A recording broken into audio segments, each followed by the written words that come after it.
and tools that are at your disposal for you to use in packaging your lesson and being able to deliver the lesson to your clients. So as I share my screen, waiting for the rights from the host, I will just want maybe to emphasize on what my colleague Vida has talked about. We managed to go through the types of lesson formats that you need to know when preparing for your online class. We had the self-paced learning, where we talked of the synchronous way of the asynchronous way of teaching, and we had the instructional guide way, where the teacher, or the live session where the teacher has to be present at the same time as students for you to have some meaningful engagement with the learners.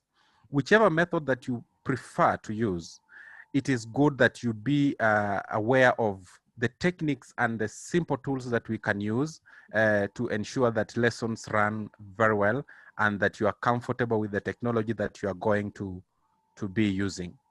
So allow me to share my screen.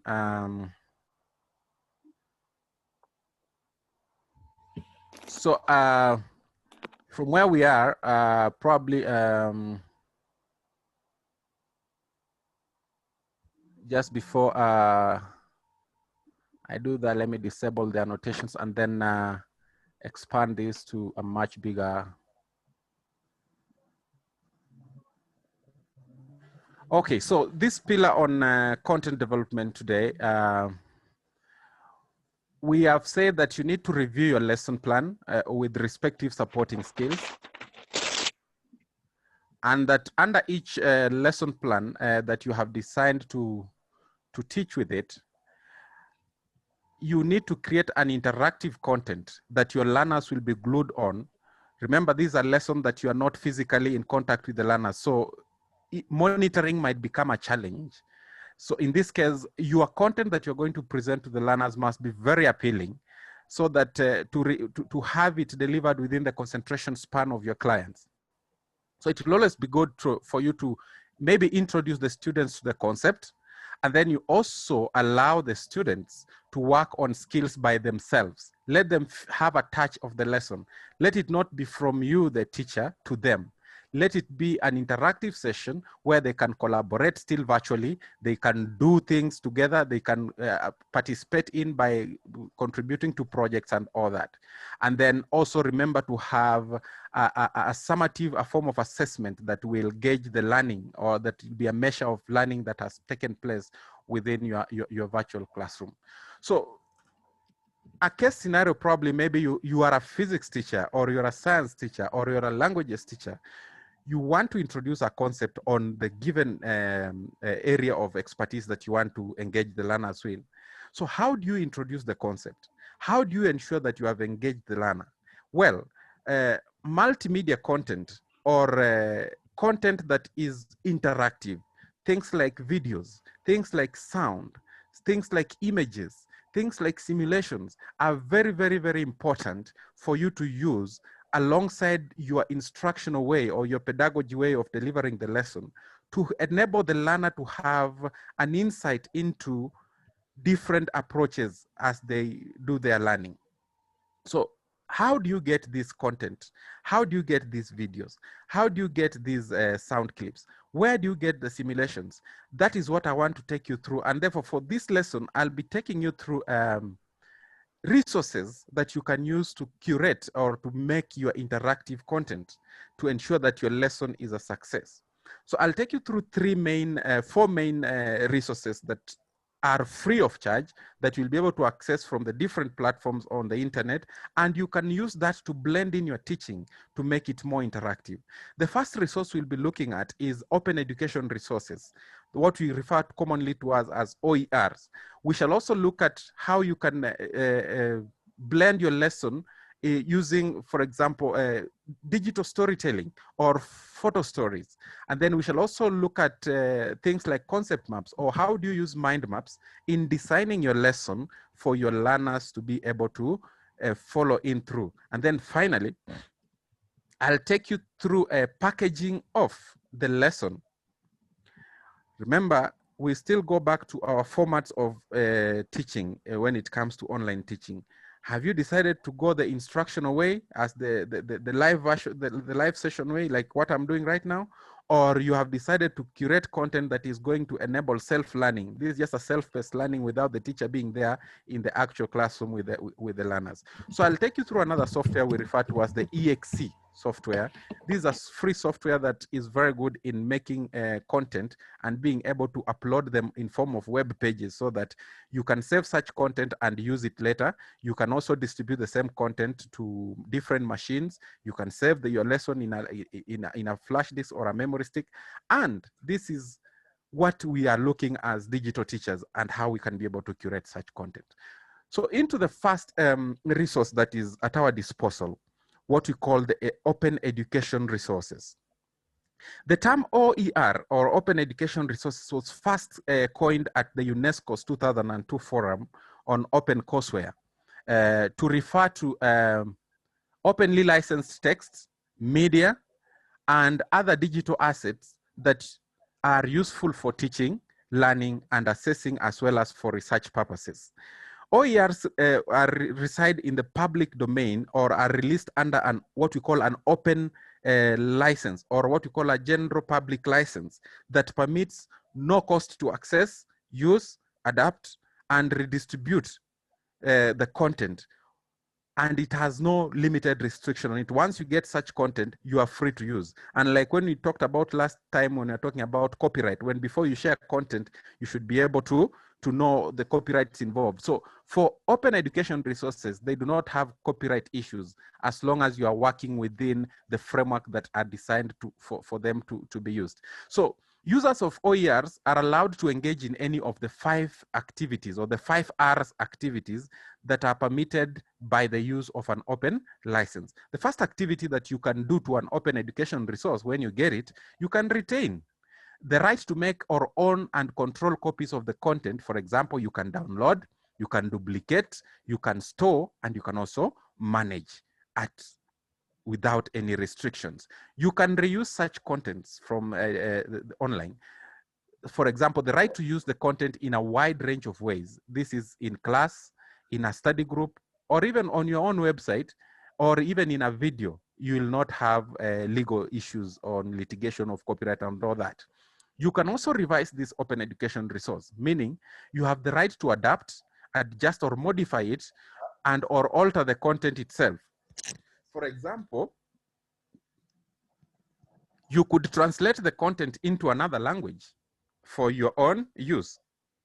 You can also remix, meaning you have the right to combine the original or revised content with other materials so as to create something that is new, yeah? And then you can redistribute. The 5th R, redistribution. So you have the right to share copies of the original content, your revisions, or your remixes with others. E.g., you can give a copy to your students, you can share with your colleague in the staff room, or you can decide to send it to your other friend somewhere in another country or in another county. It will not bring an issue. So as we look at the 5 R's and why open education resources are very, very important, we've said that these are resources that give a variety of materials from which we can build classes from, or from which we can build lessons from, without necessarily having to start from scratch. For example, if you are to want to make a lesson plan in mathematics, sometimes it becomes tedious to make a lesson plan, let's say on a number line or on place values. When you start, you see, you will have to invest time in that. But here, you don't have the time probably to start from scratch. You can be able to go to a certain site, get the same similar lesson plan, adapt it or change it to suit your students or to suit your learning outcomes, and you'll be able to save time of the lesson planning and all that. So the importance of open education resources, they are, one, they can be they have what we call the expanded access to learning. In other words, they can be accessed anywhere at any time. You can imagine you can be able to get a book or lesson notes or lesson plan from an online site or repository without necessarily having to call somebody, come and open for me the school library, I need this textbook, you see? So they have this characteristic we call ubiquitous, meaning they are available anywhere at any time. Adaptability or bespoke, that means the ability of these OERs to be modified. In other words, they can be narrowed or customized or tailor-made to suit topics and content that is relevant to your classroom or is relevant to your learners. The OERs are also versatile. In other words, they have an enhancement of the course material such that texts, images, and videos can be used to support different learning styles and different learning approaches. OERs are also bear this characteristic of what you call proliferation, meaning they have ability to be disseminated very fast over the internet. For example, when I share, let's say, physics notes with one of you on this forum, you can also distribute the same notes via WhatsApp or via any other social platforms to other teachers everywhere. And like if I was to bring you a hard book, a hard text copy, a text copy, before you distribute this to 10 colleagues, it will mean you will be moving from one point to the other to distribute this resource. But with the OERs, they can be distributed over the internet within the shortest time possible, and therefore making accessibility a real thing. And then they are cost saving or cost effective. Why? Some of you who did the education course, or maybe who went through college, you might have been given an assignment some time back by your lecturer, and they tell you to go to the college library, search for this book. By the time you get to the library, you realize that the book has already been booked like 4 weeks ahead. You cannot access it. What if this book was in form of a soft copy? You will not need to go and buy the book because you cannot access it in the school library. Rather, you can maybe get it in a soft copy and use it. You have the freedom of use. You don't have the struggles to return the book to the library before the given 2 weeks elapse. Hence, you be fined. So cost effective meaning they are cheaper to access. You don't need to buy a book, and then once you're through with that unit, you no longer need the book. You now start thinking about reselling the book. So that is just but a few of the benefits and the features of using open education resources. Also, as we look at the open education resources, we want to look at a scenario whereby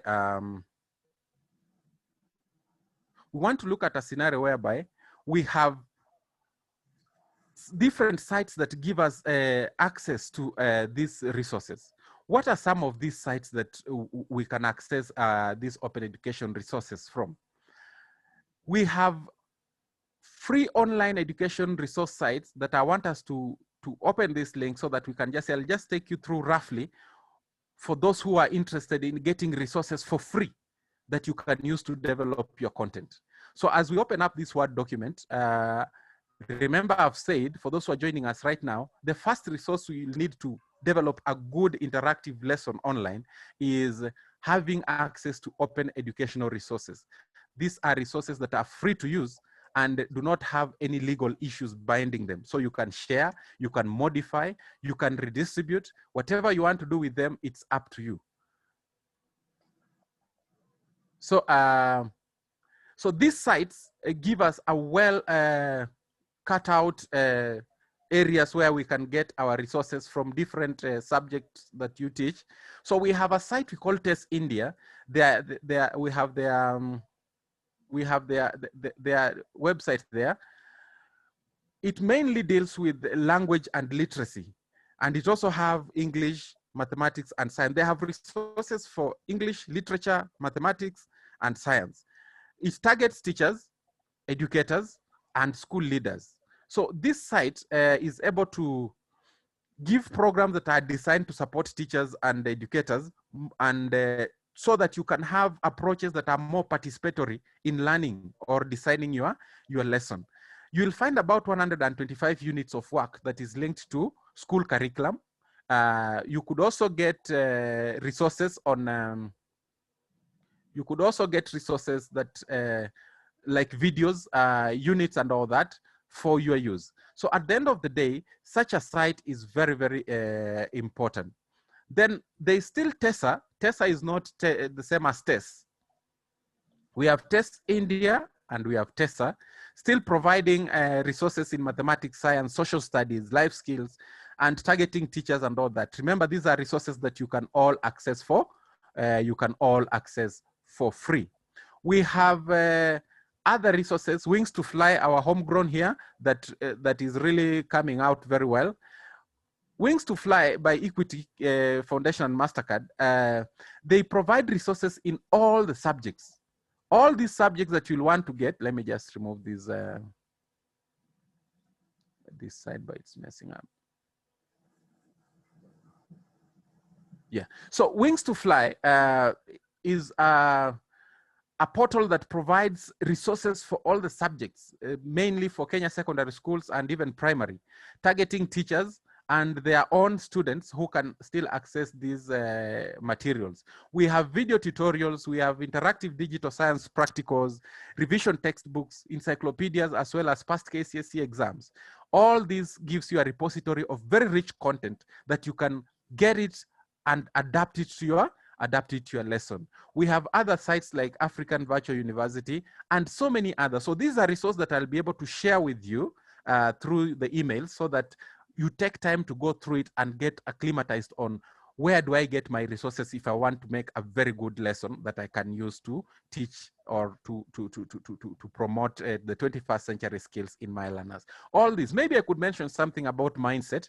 Mindset, we even encounter it on our TV channels. Those people who are using multi-choice products, you find that you'll have that a channel there, Mindset. It gives very interactive and educative content for learners of different ages. If you still do not subscribe to such multi-choice and all that, you can still get these on their YouTube channel.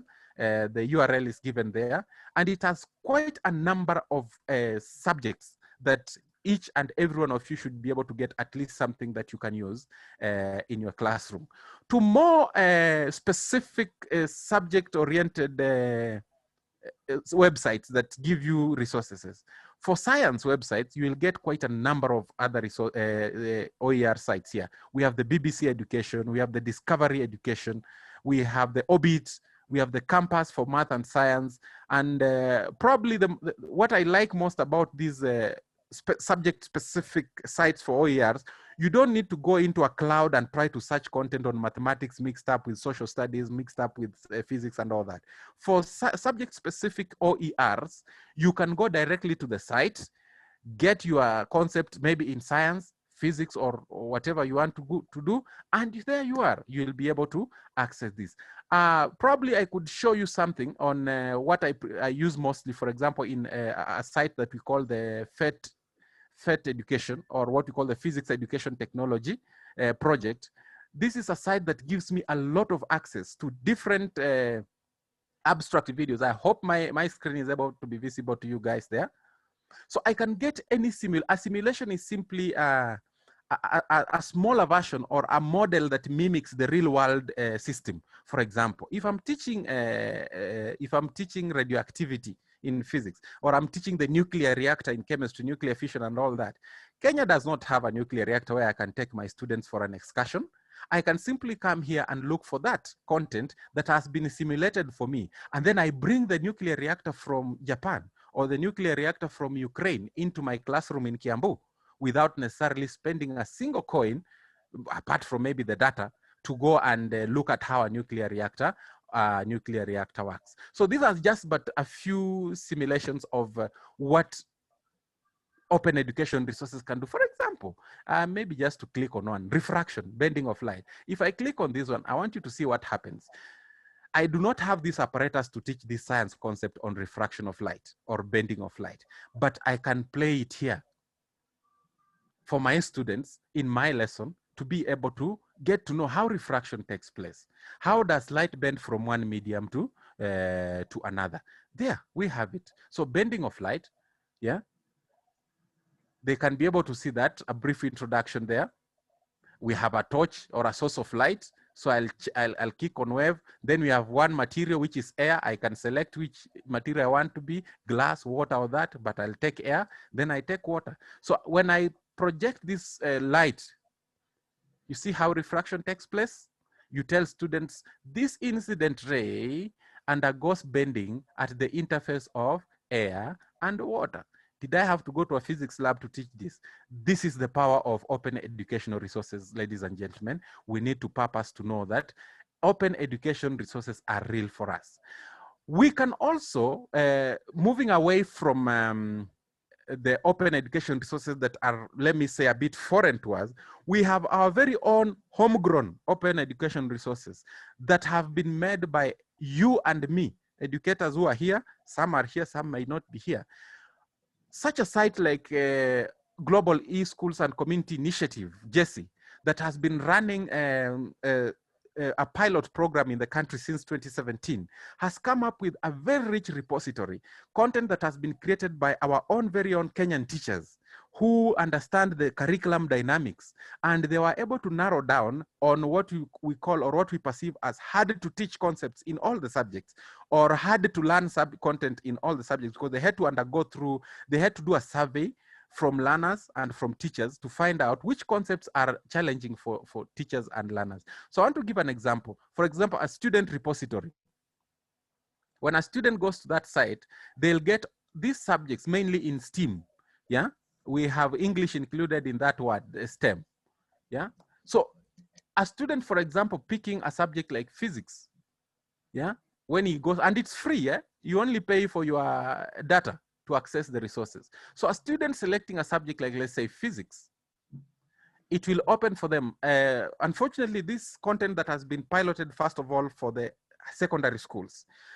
The next phase is on primary schools. We also create such repository content. I'm happy to have been part of the team that came up with these resources. So if you choose, like, let's say, a Form 1 physics class, you want to look at a concept like measurement. You as a teacher, you don't know where to start. Textbooks give different versions of how to teach this topic, but look at that resource. This is a self-paced lesson that a learner can be able to go through. You can borrow a lot from this, know how you'll structure your lesson.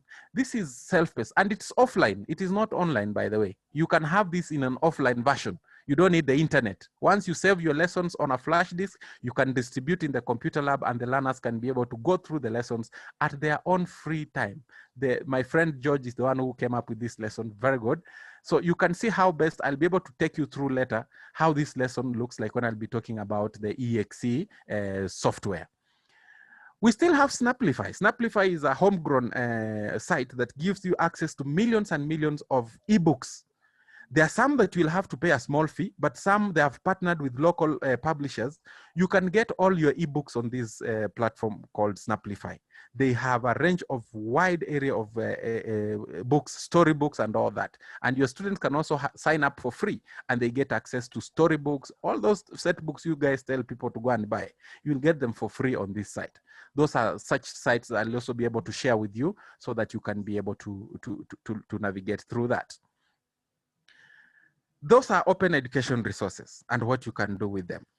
Concept maps, another very important tool or resource that you also need to be aware of when designing your lessons. So a concept map is basically a virtual organizer that can enrich students' understanding of a new concept. Graphic organizers help students to think about the concept in several ways. Most concept maps organizers will engage students in answering questions such as, what is it? What is it like?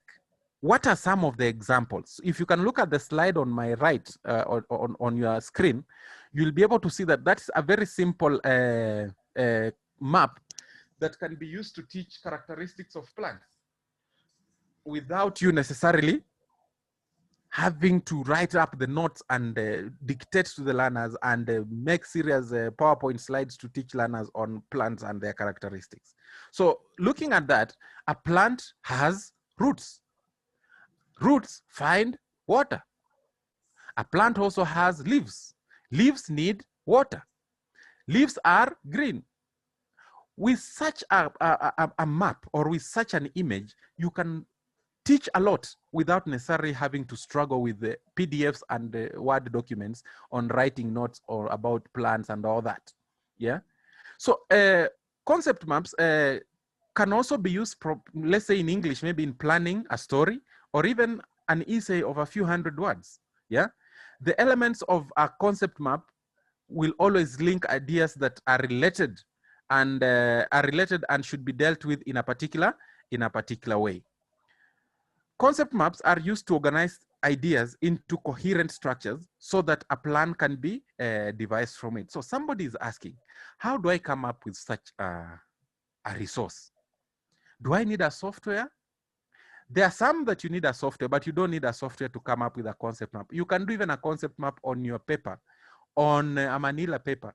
These are things that we used to draw when we talk about teaching aid.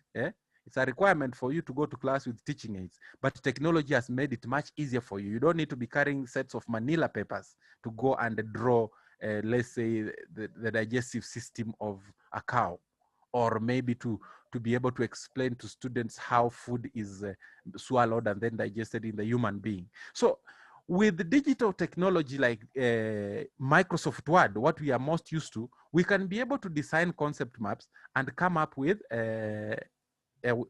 very good structures that are going to guide our learners. So I want to take you through a step that how you can come up with a simple concept map, maybe to talk about your subject area or a certain concept that you are needed to. But the most important thing for you before you draw, you start designing your concept map, you should be aware of the main idea. The main idea will always be at the center. You can see on your slide, what is the idea that you want to communicate to your learners? So from this idea, it should answer questions like where, when, how, who, why, that, what. So this when you have the main idea and from your lesson learning outcomes that you want to achieve, you should be able to come up with a very simple concept map. So the steps involved in creating a concept map, we can use either one, a Word document, or you can use a software that is there that has already been designed for you to be able to design a concept map. So I want to take you quickly through a simple way how you can use a Word document to create your concept map. I hope that is clear. This is just what I was trying to nibble around. So this is a Word. When you open your Microsoft Word or Office, you come up with a blank page like this. I can maybe delete that so that you can see how best we can start on that. So first of all, when you open your blank document like that, you will insert, let's say, a shape, right? So if you want to insert, let's say, a shape, you can start by inserting a new drawing canvas. It brings you that. That's our new drawing canvas. In the canvas, you can insert a shape of any size or shape. For example, your main idea, you want it to be here. So you just highlight that, and that brings in your main idea in your Microsoft Office Word. Your main idea here, you want maybe to talk about, let me use physics because I'm a specialist in physics. So you want to talk about physics as a science. So you will need to fill in this content, physics as a science. What content do you want to appear there? So you write physics. You want to have physics there. So you make it, you make that to be black. So physics. What do you want to know about physics? Maybe you want to know about branches of physics. So you can put another node there. We call these nodes, yeah? And then we'll have nodes that are related. So you can have multiple of them, put them that one there, copy another one, have that one there, copy another one, have that one there. So in all these,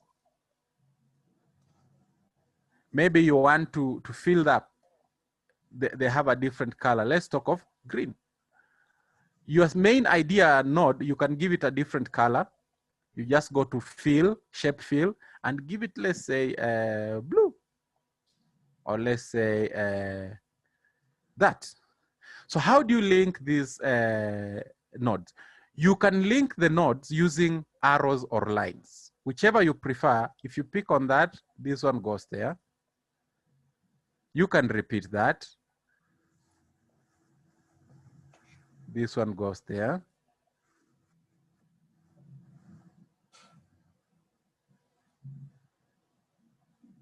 You link that.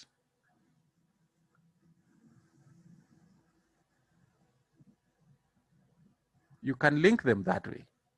So at any given time, you can adjust your nodes depending on the size of the drawing canvas there. So you want to teach students on branches of physics. How is physics related to other subjects? All that, you can do it very well inside this. So maybe you talk of branches of physics inside here. Branches of physics. Then from this node, you can also have quite a number of other nodes that are coming out of it. Yeah.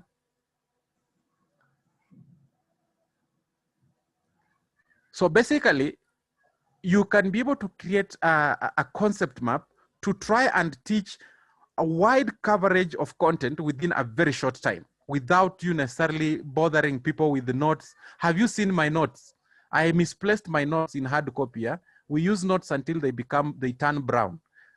Digital notes never turn color, and you can always reuse them forever and ever, provided you know where you saved them and that your system is not infiltrated with viruses. So such a thing, you can come up with a very good concept map. Maybe just to take you back onto an example of such, what I had made initially. So looking at that, look at that concept map. So probably if I might bring in a more interactive one. Yeah, so maybe let me open up that.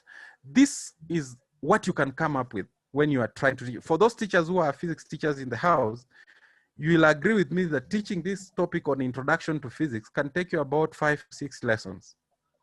Yeah, but within 1 hour or within a double lesson, you can teach this content effectively without having trouble. So starting with the subject physics itself. So you see, when you are presenting this to your class, you don't have to have the chalk.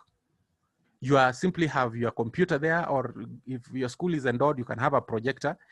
You can be able to project this on the wall. You don't even need a whiteboard. So talk about physics, for example. What is physics? You come here. A branch of science that deals with study of matter and its relation to energy. And you can also teach this, like what I'm doing right now. You're able to follow through what I'm teaching if you're my students. You come to branches of physics. What are the branches of physics? One, mechanics. And what does it deal with? We have thermodynamics. All this at a click of a button. Once you're done with branches of physics, what is the relationship of physics and other subjects? How does physics relate to history? How does it relate to mathematics? How does it relate to biology? All these grouped together. And then you come and look at what are the career opportunities in physics. When you study physics, what can you become? I always start by this, education. I'm a teacher and I'm earning because I did physics. Yeah. Before I talk of engineers and all that, I first of all drum up support for education, because learners nowadays, you ask them, what do you want to become? Nobody wants to be a teacher. But you can see what teaching is doing to every one of us. While people were being not paid in COVID pandemic, everybody was earning who was a teacher and the government. So teaching is good. Always be proud of it and drum up support for it anytime you are engaging with your students. So this is basically what a concept map looks like and what it can do. You see what you can save when you are teaching your lesson digitally using such tools as concept maps. So I'll also be able to share with you such resources. This is the software version. If you are not comfortable with the Microsoft Office Word, this is an open source, what we call a free software. We call it Visual Understanding Environment. What you only need to do once you download it and install in your machine, you can always come here and select new. You want to make a new concept map, it gives you an open space. You select, your nodes are already pre-programmed for, so when you select on that, it will give you very many nodes. You see when I do that, yeah, I can select another one there, yeah, and be able to come up with different nodes. So I can be able to type in my nodes, whatever I want to make, if it is physics, if it is whatever I want to do in my nodes. So these are software that I wish every of you listening to me today and any other teacher in the country should have access to this. And the good thing about it, it is free. I'll share with you the links so that you can be able to go and download it and install it in your machines and start teaching digitally to avoid using the chalkboard and carrying brown notes in your classroom. So why do we need to use concept maps? Concept maps are especially very useful for students who have issues with hearing. So here, the hearing impaired students, if you use such for those students with special needs, they will follow your teaching very well. Yeah. So you make education inclusive, inclusivity for students with special needs. However, it is not only meant for those students. We have some other students who do not have any challenges with hearing, but they are not just good at listening, but they are good at seeing. After all, they say, seeing is believing, right? So these are very powerful strategy that we can use in our pedagogy or in our approach in teaching to help students see the bigger picture. Yeah, maybe by starting with higher level concepts. Concept maps can help both the teacher and the learner to chunk information based on meaningful connections. So apart from what I've just mentioned a few seconds ago, concept maps help children to organize new information, and therefore they help them to clarify structures and ideas.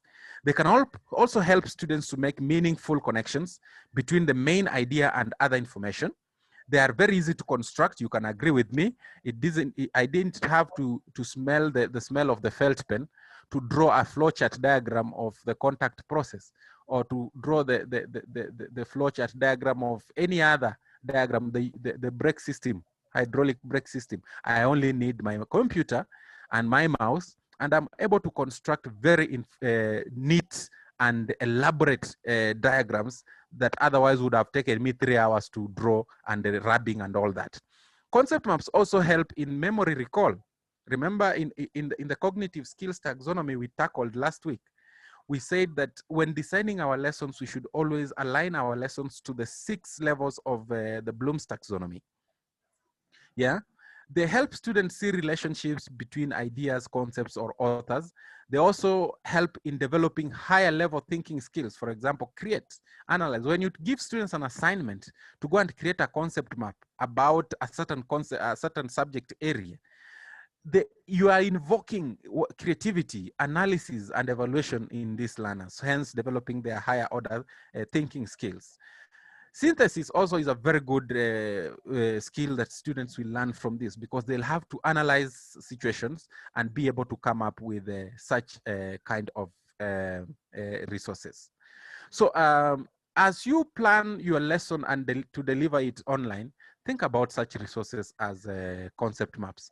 They will go a long way in ensuring that you as a teacher, you are exemplary in what you will be doing. So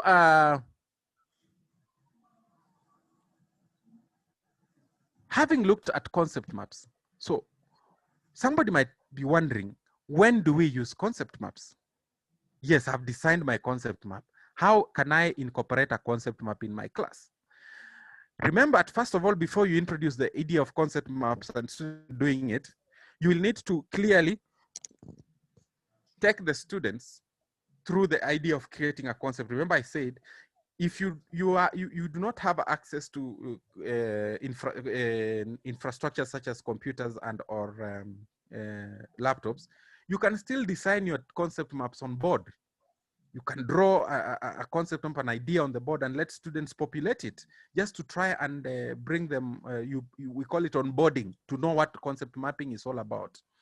So concept maps are a very beneficial model that can help students understand the processes, and therefore you can use concept maps in quite a number of ways. For example, you can use concept maps in class pre-assessments.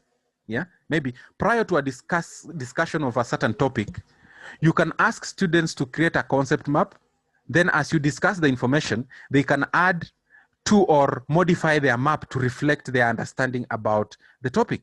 Yeah, you can use concept maps in small group activities.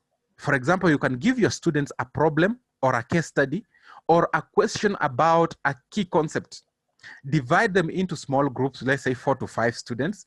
Have each group create a concept map as they analyze and synthesize previously learned information into this new scenario. Have the groups present their conclusions. By having the groups present their conclusion, you can now have these students being able to have or develop that creativity of collaboration and presentation. You can also do as a whole class activity. Yeah, what do you mean by doing a whole class activity? As a class, maybe you can be able to create a concept map. You can be able to create a concept map and use it as its springboard to discuss relationships among the concepts and ideas listed in the map. You can also use a concept map for testing. Testing in this case, you can tell students to fill in the blanks. Yeah, maybe before class, you can create a concept map of the material you want to cover in class, then remove some of the concepts and or labels or nodes you as the teacher, and let the students partially complete the concept map. You see, now you are testing their ability to recall and all that. You can then also organize your research. You can use concept maps to organize your research. For example, you can use a concept map to build and organize your ideas and details and find connections between ideas. Other than what we have mentioned here, so we have looked at concept maps and we have looked at open education resources, yeah, as tools that are very good for use in our classroom. I want us also to look at another very important tool that comes in very handy to have to look at to design your lesson. Use of photo stories. Digital storytelling. What is digital storytelling all about? Yeah. So a digital storytelling part is very important in ensuring that students improve their recalling and or remembrance. Those of you who grew up in the 80s, early 70s, late 70s, 90s, towards the year 2000, all that, I know we are all adults here. There was a certain columnist in one of the dailies called Wahome Mutai. He used to be nicknamed the Whispers. People could buy a newspaper just to go and follow up on the story of this columnist under the Whispers. And therefore, what exactly was this going to? He was able to tell his stories using graphics, using digital images, right? The modern day kids have what we call this series of soccer we call the super strikers. You'll find kids glued on the TV just following up on these animated characters. But earlier on, we didn't have animated characters of this. They used to have it in print media. So you could follow that story on super strikers just by looking at the picture and how they have been able to play around with the graphics. And then, so when you're talking about digital photo stories, what are they and what are they used for? So digital storytelling basically means using technology to tell a story. Yeah, it can be used to reinforce subject matter, share an experience, or present some new information in creative and interesting way. Digital stories create space for students to pursue topics about which they are passionate, grows their learning around assigned topics, and showcases their learning for peers, teachers, and audiences beyond the schoolhouse. So all of these are able to interact with the storyteller. We have digital stories that can be used as a presentation tool. Yeah, this means it will appeal to the diverse learning styles of a student. So you can imagine a student teaching a certain concept using a digital story. Yeah, you're teaching a certain process, you're using graphics. Digital storytelling can also capitalize on students' creative talents and allow their work to be published on the internet. Yeah. So so what steps can you use, or what tips do you need to create a photo story? Yeah. What tips do you need to create a photo story? You will need tips like identifying ideas. So what is your main idea that you want to make the story about? Yeah.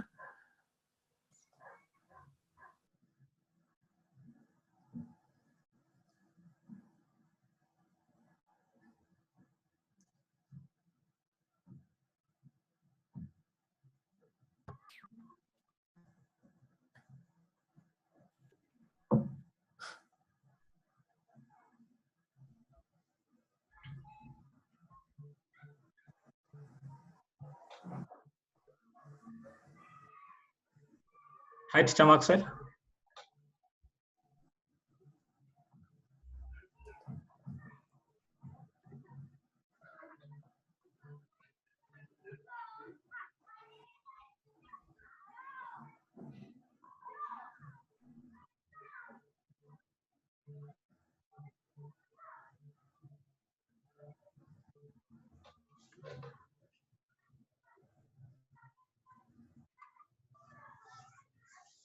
Teacher Maxwell, we've lost you.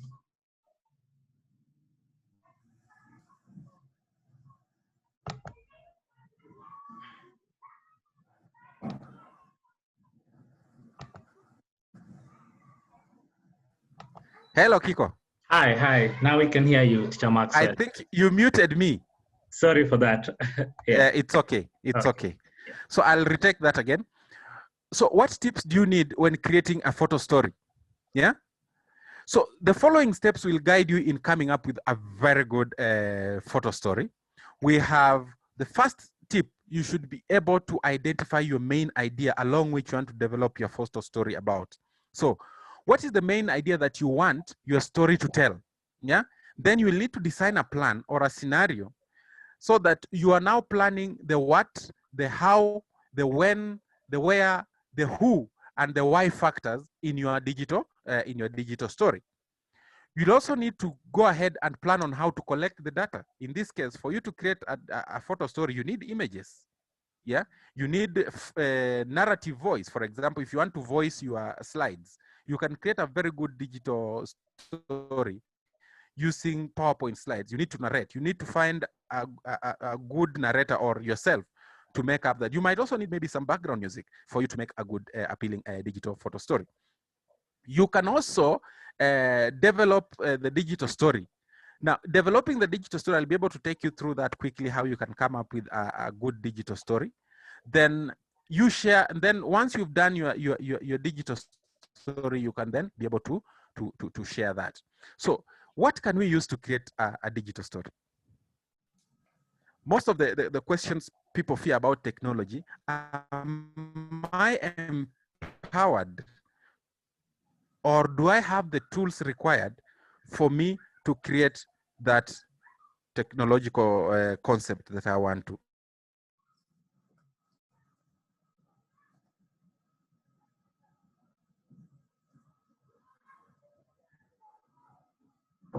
The PowerPoint slides that we always use, like what I'm using to create an example. Allow me to take you through one.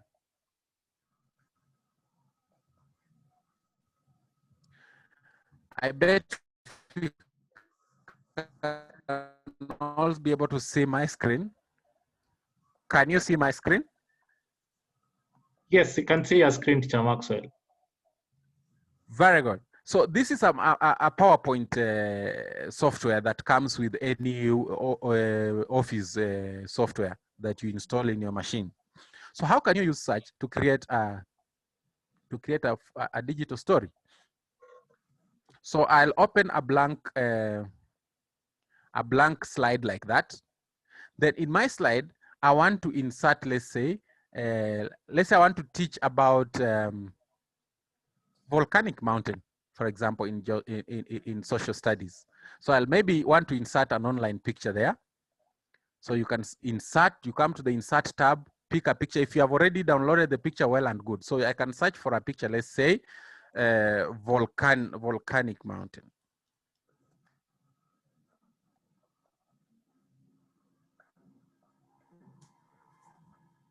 Yeah. So once you pick on, let's say, such a picture, you insert.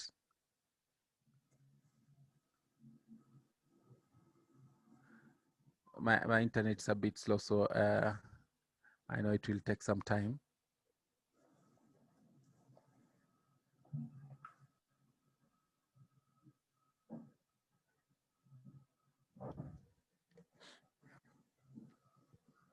So remember, these are tools that you have at your disposal. You don't need to buy anything new from what you have. So it's just knowing how to use such. It tells me there's an error. Probably I'll redo that.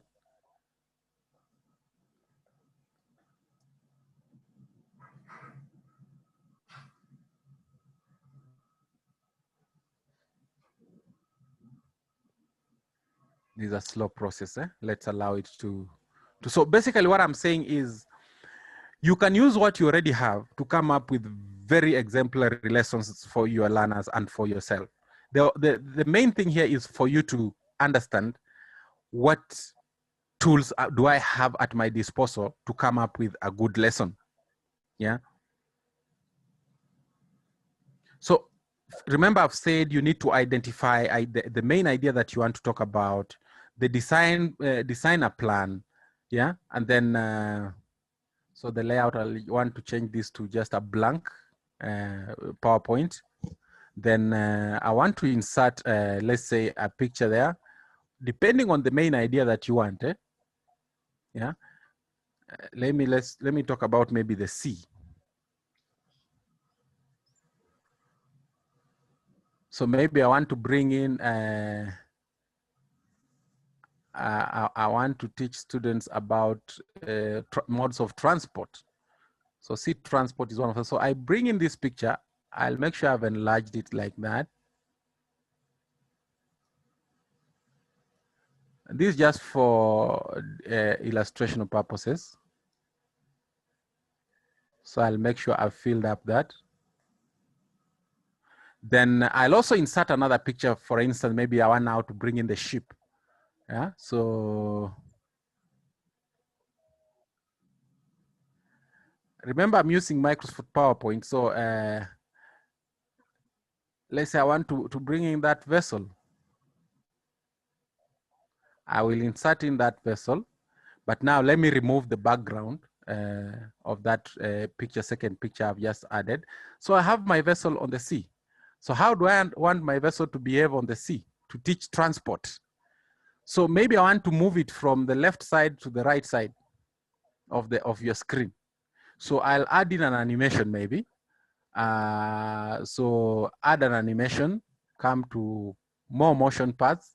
So I want this vessel to drag along your screen left to right. Yeah. So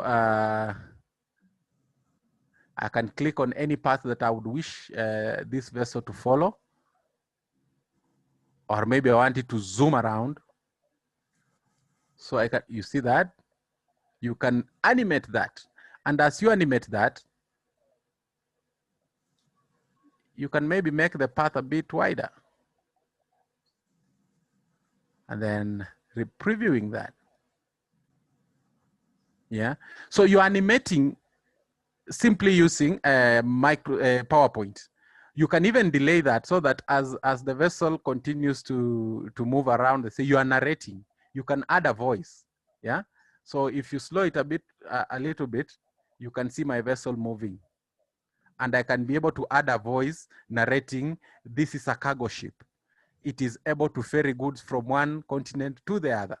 So you don't have a reason of not incorporating such designs into your lesson. I'll also be able to share for a link on this, how you can go ahead and come up with very good photo stories on the same. You can decide to go the software way. The software way is now when you use what you call the P story. Yeah. So creating a photo story, there are softwares that are also open source or free that you can download. For example, the Windows, the Microsoft Windows comes with, you can download this from their site, what you call the Photo Story 3 for Windows. It's a software that is free of charge from Microsoft. And therefore you can use this. The good thing with using the software way, they have already done for you the donkey work of animating and doing all that. All what you need to do is bring in your photos, narrate, put in some music, and you're good to go. Yeah. So how do we use a digital photo story? I want to see if I can get that software on my desktop. Digital photo story. Photo Story 3 for Windows.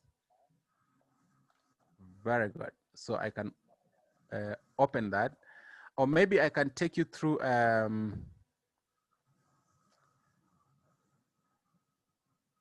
I can take you through maybe one that has already been crafted to see if it will work.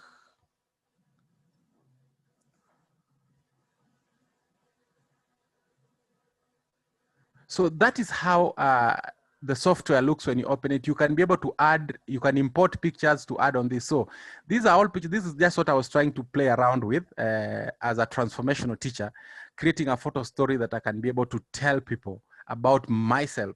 But now transfer this to what you want to tell your students. So probably if you want to have a look at this,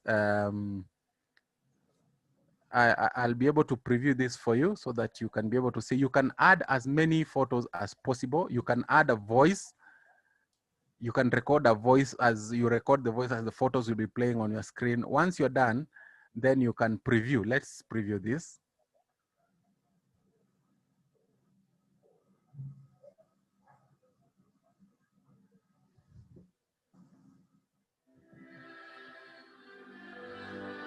I've been able to put in music so that you can see how a digital photo story can be used to highlight. That's my school. That's me.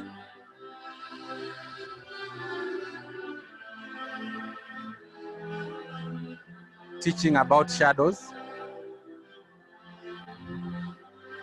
So we talked all night about the rest of our lives. Where we're gonna be when we're 25. Keep thinking times will never change. Keep on thinking things will always be the same. When we leave this year, we won't be coming back. Maybe not, cause we're on a different track. And if you got something that you need to say, you better say it right now. So basically, Cause we always think that life's not fair.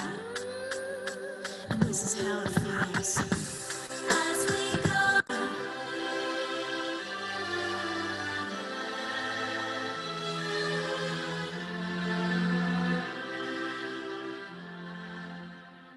yeah, so that's how you can come up with a very good photo story, but this time you make sure you are communicating something to your learners. These are software that you can use. It's free of charge. I'll give the links again for you guys to go download it, go in there, learn something out of it. They say practice makes perfect. You have to learn, but if you still have challenges, you can always get back to me. I'll be able to take you through it now exclusively for photo story. And then if also you want exclusive for concept mapping, I can be able to do that at an opportune time. So that is the Photo Story 3, a free software in Microsoft Windows.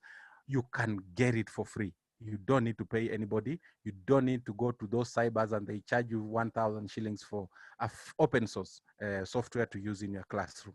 So this is it, guys. You need to learn on how to adapt your learning to now modern approaches. Leave alone those days you used to walk in class with a meter rule and a piece of chalk and a duster. You've carried as if you're going to a mjengo somewhere. Get into your class with a tablet, get into your class with a laptop, get into your class with a phone and teach from there, and learners will enjoy the lesson. So how then do you go ahead to package your lesson? You have included the concept maps, you've included the open education resources, you have used the photo story. You want now to present the lesson to your learners.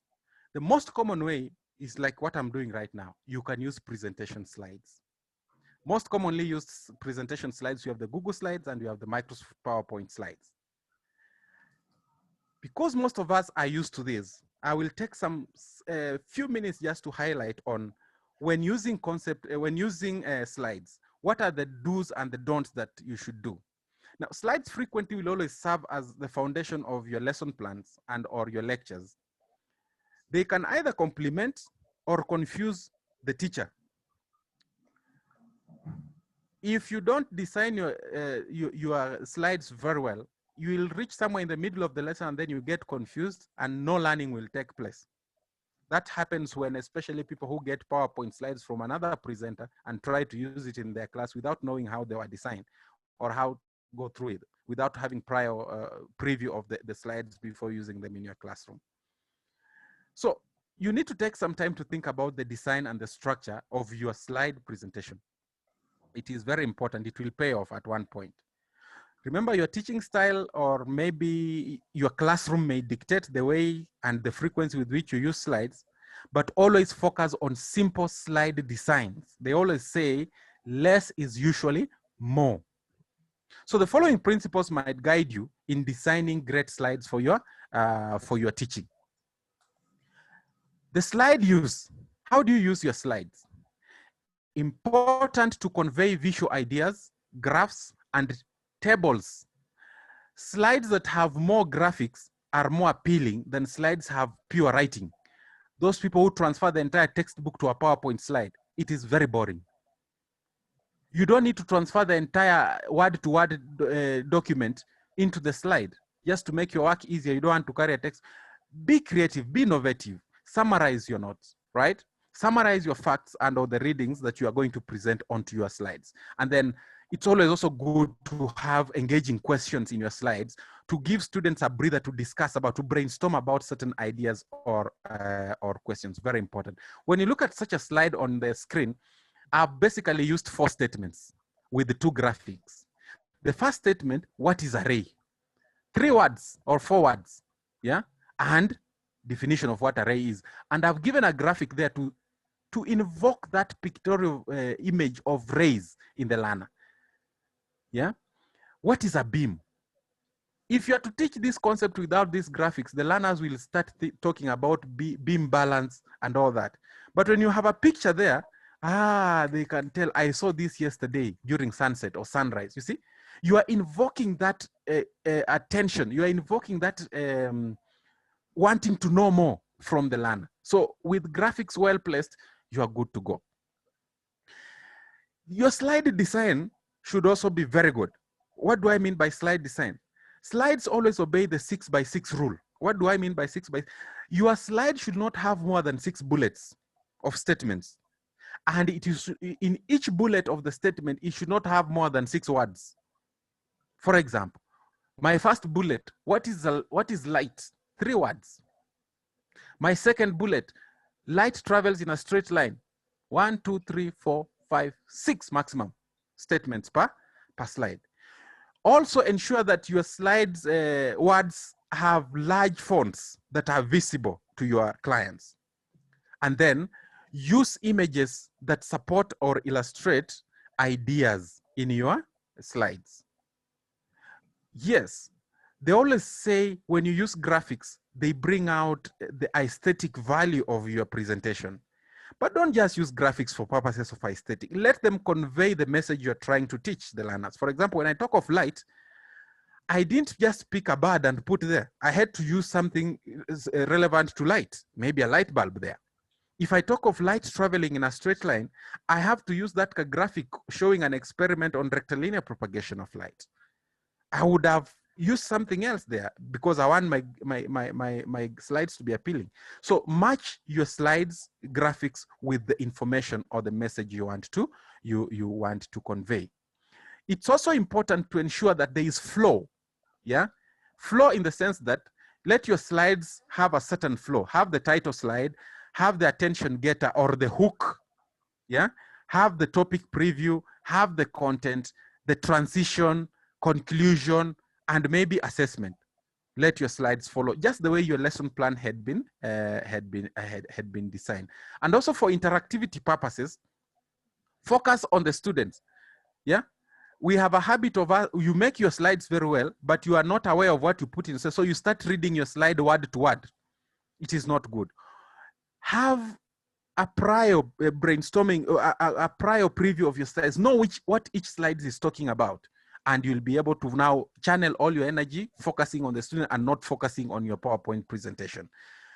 Be audible enough. For example, invest in a good headset. We have good headsets on the market that cancel the noise from the surrounding, so that it's only your voice that is audible to your clients. Yeah. Don't be in a noisy background where there is echo. When you are stating a statement, there is an echo reverberating in the ear sets of your clients.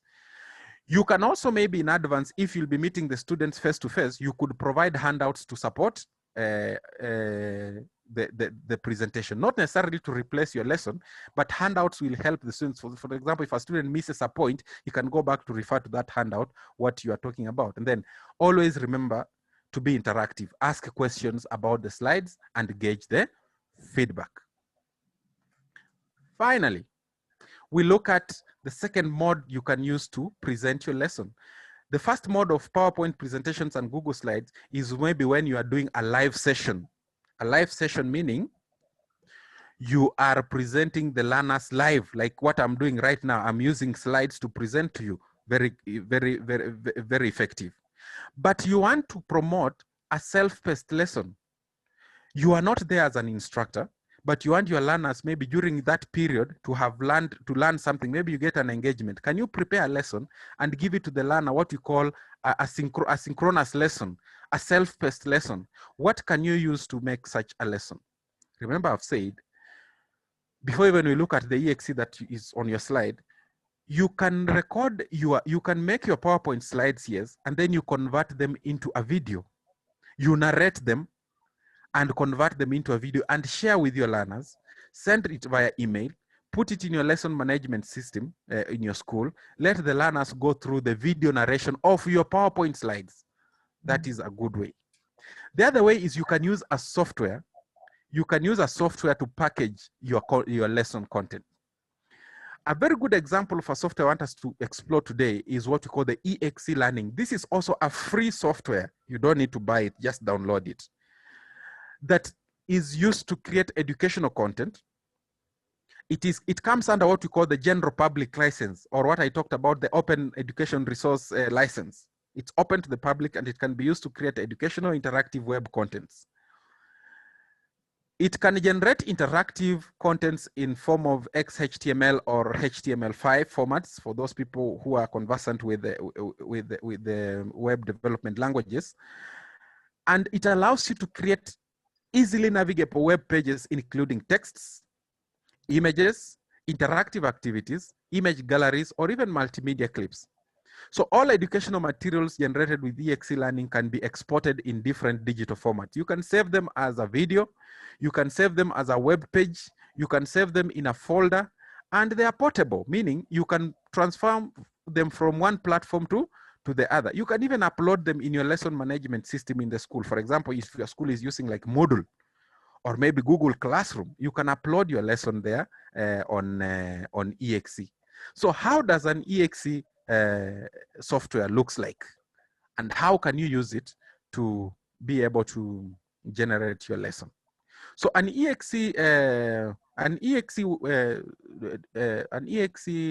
software basically is something that looks like, I want to open an already created lesson.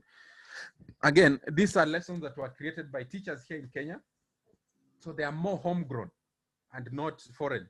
So you can be able to go through it. For example, I had initially in the beginning of the training, the webinar, I was able to share with you a lesson on measurement. This has been generated using this software we are calling EXE.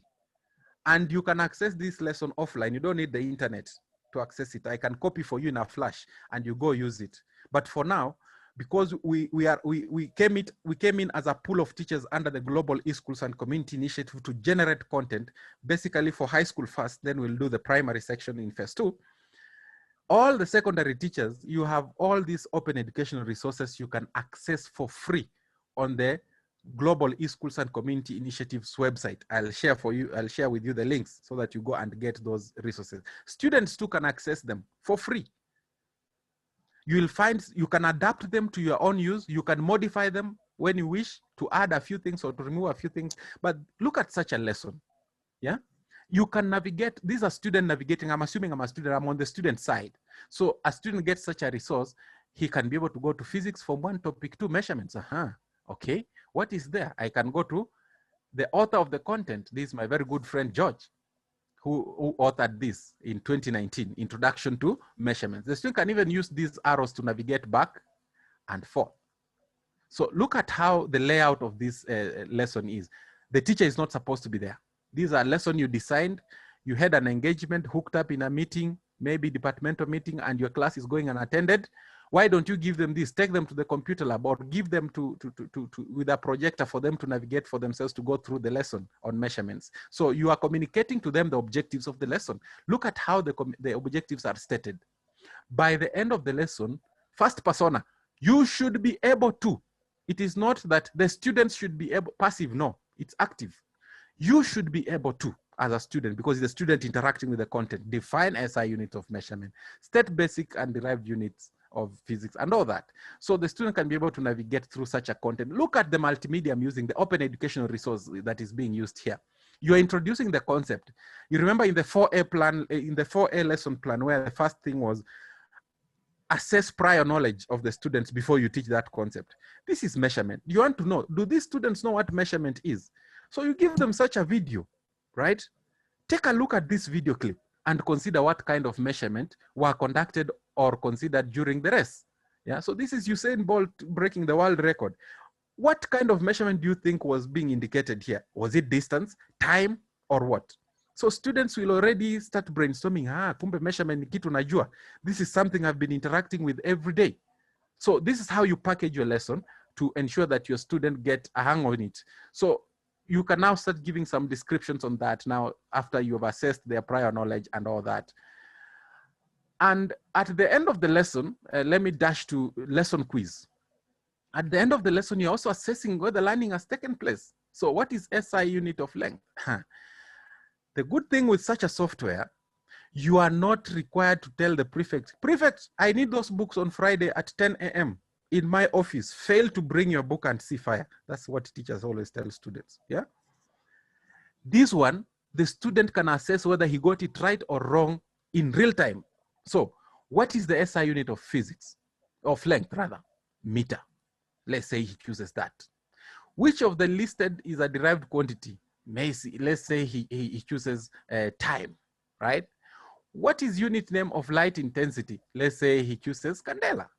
Which is the least best fits the symbol of density? Let's say maybe he didn't understand well, I may choose here. Which of the listed basic quantities will be measured on events taking place in the clip? That's the clip that we looked at. Maybe I may choose luminous intensity. Then submit answers. He gets the scores there, right on there, immediately. He scored 60%. That means he lost how many marks? He lost maybe 2 questions. So probably once you get that, he can still reattempt. Yeah, he can still reattempt maybe that and correct this and correct this. So if he submits again,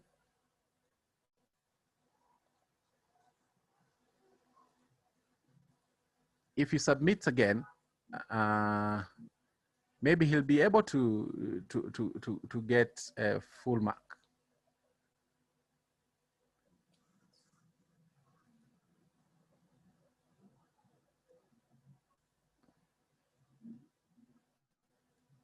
Then submit. He had 80%, you see? So this is how the student can be able to evaluate himself and gauge in real time. So the feedback is instantaneous. It does not need to wait for 1 week for the teacher to mark the whole classroom work to bring the book back to class. So the student can revise and do the work instantaneous. That is the importance of technology, ladies and gentlemen. Let us learn to embrace the technology, and we will have an easy time in our classrooms while teaching. Then, so those are just but a few other lessons that you could come across in your day-to-day teaching. So at Angaza, we provide a platform where you can be able to generate your content, your open education resources. You can make your videos, you can make your photo stories, you can make your concept maps, and be able to upload on your account. Remember, we created accounts for you guys. Make use of those accounts. We are giving you a free resource space. You don't need to carry around books in classroom. Just make sure you have internet. You, over the weekend, you make a lesson, upload it there, save it there for your own use. When you go to classroom, log into the Angaza platform, get your resources, and there you are. Yeah. So for your assignment this week, my teaching principles is I must give a takeaway.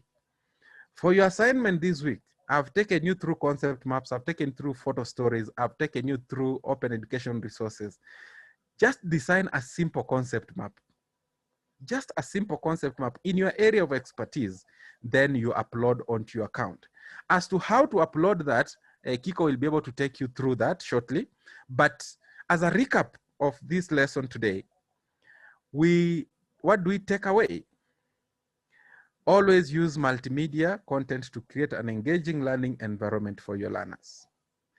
Use of mind maps as visual organizers to enrich your students' understanding of new concepts. Use photo stories or concepts using technology to reinforce the subject matter and share experiences among your learners.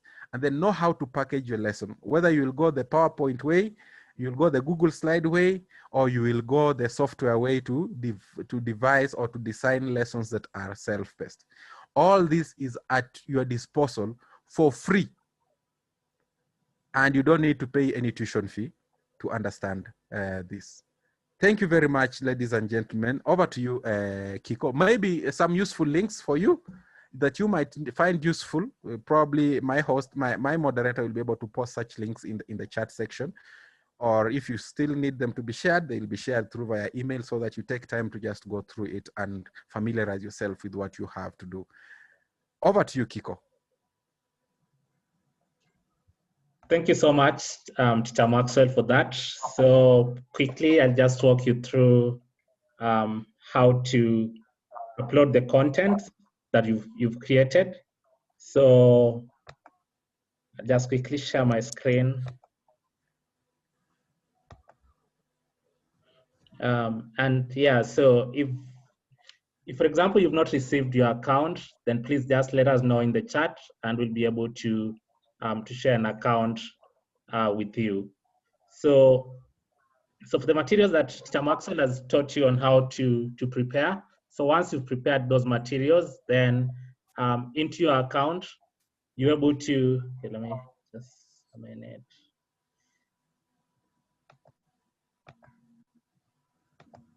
So the accounts that we gave you, one, they'll be able to help you to prepare materials and store that in your accounts for your own access, and that you can also use them in the classroom. And then also for your own students, remember for those who are going to be remotely, and even when they resume the classes, when they can be able to log in from any device and be able to access the content that you've prepared. So quickly, I'll just log in as a teacher and I'll show you how you'll be able to upload the different content materials that Teacher Maxwell has taken us through. So immediately you log in. So last week, I mean, you've all managed, for those who managed to create their learning plans, you should be able to retrieve that. If not, then just let us know. So for example, for those who created their learning plans, as I said, you have to choose the class, choose the subject, choose the topic and subtopic, and then input your skills. And below here, you'll find a table. That table that shows the different skills plan that you've prepared. But for the purpose of today, here we're looking in terms of how do you upload the content that you've prepared. So here, just below the learning plan, then we have this button known as Upload Notes. And with that, again, you're able to choose the any subject that you want to upload your content. Choose the class, which is form 2, and then I could choose cubes and cube roots, and then I could choose subtopic numbers. So as Teacher Maxwell said, so once you develop your concept map, you could either save it as a picture or an image. You could either save it as a PowerPoint slide. But we encourage that once you've done that, especially for the documents, kindly convert it into a PDF document so that it can be well optimized. Because when you're working on Microsoft Word, once you upload it in a different document, it might be distorted. So we ask that you upload it in form of a PDF document. So once you choose all that, so you come here, upload files. And here, the beauty of this is that you can even do it directly from your phone using the camera. If you have saved your documents from the Google Drive, for those who have Google Drives, you can save that. If you have Dropbox, you can use that. But even also, if you are working from your phone or from your computer, the first highlighted thing is from My Files, and then you'll browse. So quickly for me, I'll just choose a document that I had prepared earlier, and I'll upload it. Just taking some few seconds. So I've converted my document into a PDF. So I'll just quickly open this document. And then very quickly gives a notification. Once it's on screen, then it's definitely uploaded. So you click done and it's able to tell you not uploaded successfully. And then you go okay. And then as I mentioned, for you, any materials that you upload, especially from the notes, they'll appear on this tab here known as Learn. So if you click Learn, we just want to go and confirm whatever we uploaded went there. So, and then you have your subjects, the different subjects listed here. Similarly, the students will be able to view these. So for example, I'll choose maths, and you have the different classes. It's for high school. So I chose Form 2, and the different topics will be listed here, cubes and cube roots. So on this first note, so at Angaza, we also prepare content for schools and for students. So we usually upload content here, but for you, the teacher, all your materials come in this tab known as Teacher's Notes. So if you click Teacher's Notes, the document that I was able to upload comes there as a PDF table, and students you can retrieve these, and also your students can retrieve that. So just as a recap, so this button allows you to post, this upload button allows you to post as many different as documents, images, videos. We're also working to see that you can get links from either YouTube or content that you prepared in form of YouTube, and you can upload them as files once you have them downloaded. And the beauty of this is that it doesn't limit any size, so you can upload as huge documents as possible on this platform. So as Teacher Maxwell said, the content that you're going to prepare for the concept map, then once you're done, just quickly click upload notes, query these, and choose upload files from where you have saved it. Should be able to direct you, and you'll be able to upload it for your retrieval and even for your students to view that. So that's for it, for the uploading the notes. And we'll be able, if you don't have an account, as I just said, we'll be able to please get in touch with us, and we'll be able to create your account. So thank you so much. And quickly, I think we could just hand over to Vida to finalize the session, and then maybe we could pick a few questions. Thanks, Kiko and Teacher Maxwell for the presentation. At this point, we are going to allow you to ask some questions. So I could see some hands up just at the beginning of the training. So maybe you could raise your hands, or we could unmute you after raising your hand, or I can pick questions from the chat section. So if you have any questions, feel free.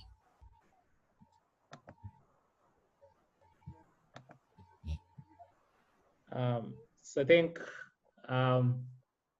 yeah, thank you. So I see a number of hands. So Teacher Makuka Ambuka, if you could just go ahead and ask the question. Yeah, first of all, I just want to appreciate the good work you've done. when you're explaining, I really wanted you to come out clearly on the word where you're creating the what are you calling it? The concept maps. Yeah. Can the way you are highlighting using the software that you are using, can the same thing be happening when you are using Word, so that when you highlight also the notes are brought to the fore when you're explaining in a classroom? So for Word, you'll only need to save it. That's why I said the simple version of creating the software using the Word, that's okay. But for a greater insight into presentation, you go the software way, because it has done all the dirty work for you. For Microsoft Word, you will be forced to be zooming in and zooming out. Okay. For the software, you can just hover your mouse anywhere you want to present, and it pops out, it enlarges. It is an inbuilt functionality. Is that clear, sir? Yeah, very clear. Finally, the last one. Which other options do you have for the Androids? I've seen most of the softwares you're giving are the ones that are using Microsoft. Which ones are you also sharing on Android? So